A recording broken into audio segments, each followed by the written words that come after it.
Why hello tube. Got the final story in 9 stories. We've done all 9 of them. This one is Teddy, which was originally published in 1953 in the New Yorker. Apparently, it was heavily influenced by Sri Ramakrishna, which the Gospel of Sri Ramakrishna, which I have not read that one. He was a 19th century Hindu mystic. Don't really know a whole lot about him, although that he was very popular. It still is today. Like a lot of people love his stuff. Um, it's something I really need to check out eventually. And I can see why I enjoyed this. I have memories of enjoying this story because I would have read it when I was first kind of discovering Eastern religions, and I didn't really know much about Salinger, and just for the fact that it was, the story incorporates a lot of that mysticism in it. Um, I can see why I have fond memories of it. However, on the reread, didn't really care for it. So I have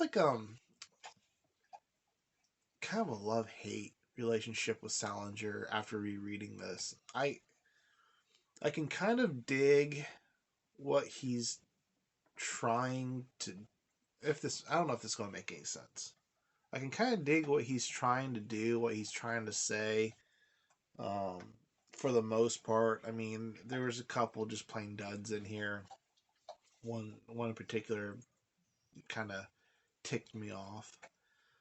However, I do not like his writing style, and I don't remember being so.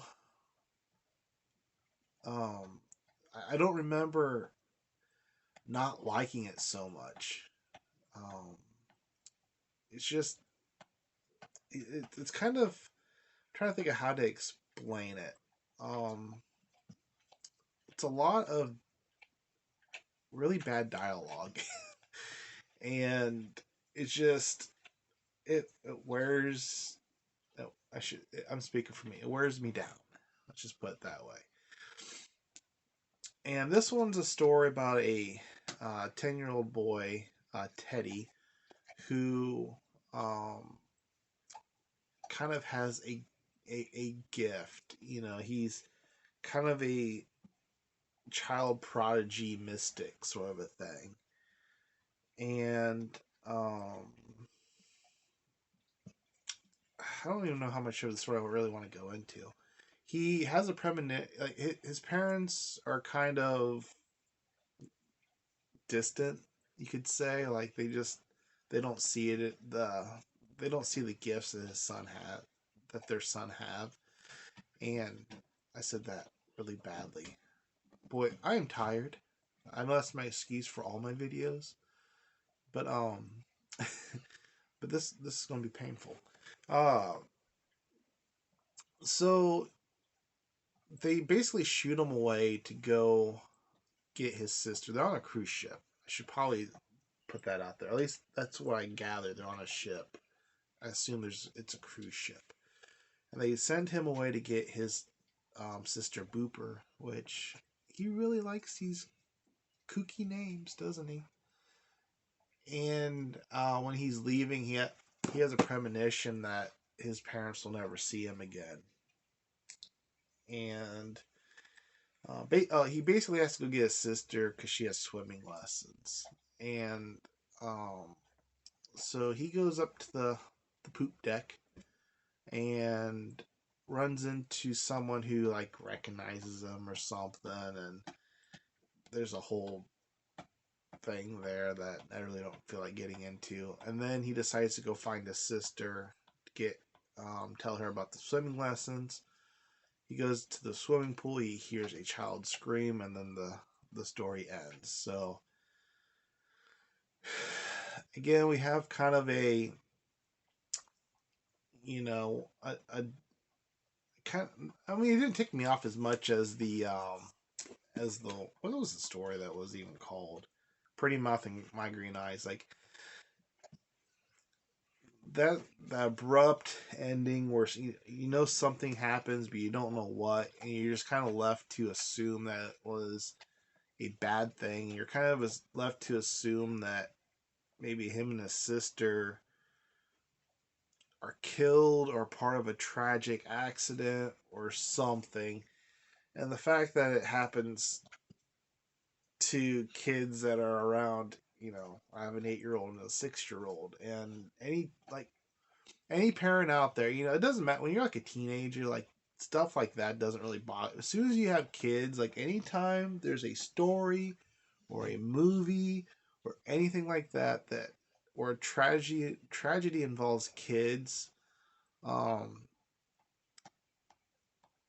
at least for me, I'm not going to speak for everyone's different. I just kind of think it's a crappy crappy way of making you itch in the feelers.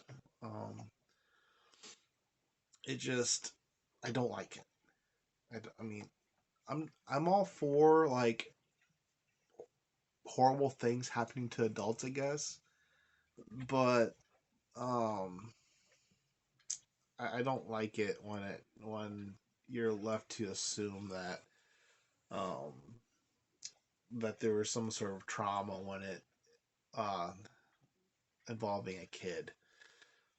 So I could see why I had fond memories of the story because of all the kind of Hindu, Eastern, Indian mysticism, Buddhist, Zen. Like it's kind of a mess. Like it's a hodgepodge. Um, but I have I I don't remember that ending, and I'm surprised that kind of like the pretty mouth and green my eyes. I'm kind of surprised that I didn't remember the ending and the way that it hit. So JD Salinger's nice. I didn't say spoiler alert. I apologize for anyone that I spoiled um, this for. I didn't even think about it. Um, 9 stories, JD Salinger. Um, I don't I don't feel I'm not disappointed on the reread. However, I don't think I'm ever going to read it again. I'm going to haul it. I actually have a mass market of this as well. I think I'm going to unhaul it. And if I ever feel the need to revisit the 9 stories, I'll probably just pick up the ebook. I'm sure it's dirt cheap. I would hope that it's dirt cheap. Um, but I can't see myself ever making the trip through these stories again. So that's it for this one, peeps. Let me know. Do you know the story Teddy? Do you like the story of Teddy? Do you like 9 stories as a whole? Have you ever read it? Do you want to read it now? I don't know if you came to me like you're on the fence of reading it and watching my videos would ever want you to make you want to read it, but yeah, um, it is what it is. I'll probably take a bit of a Salinger break. I do have fond memories of Franny and Zoe.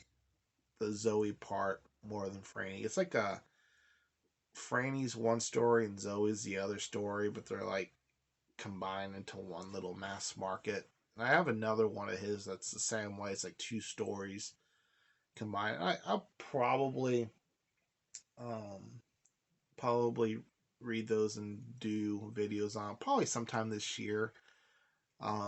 He didn't really write a whole lot.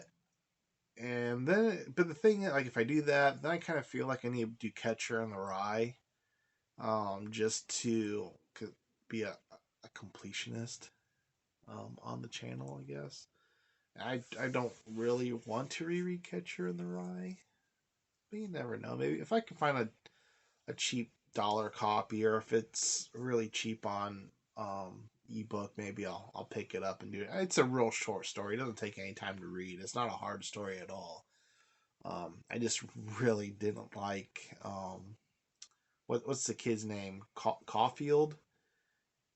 I don't remember his first name. It's like Caulfield or something like that. Yeah, that's it for this one, peeps. Cheers.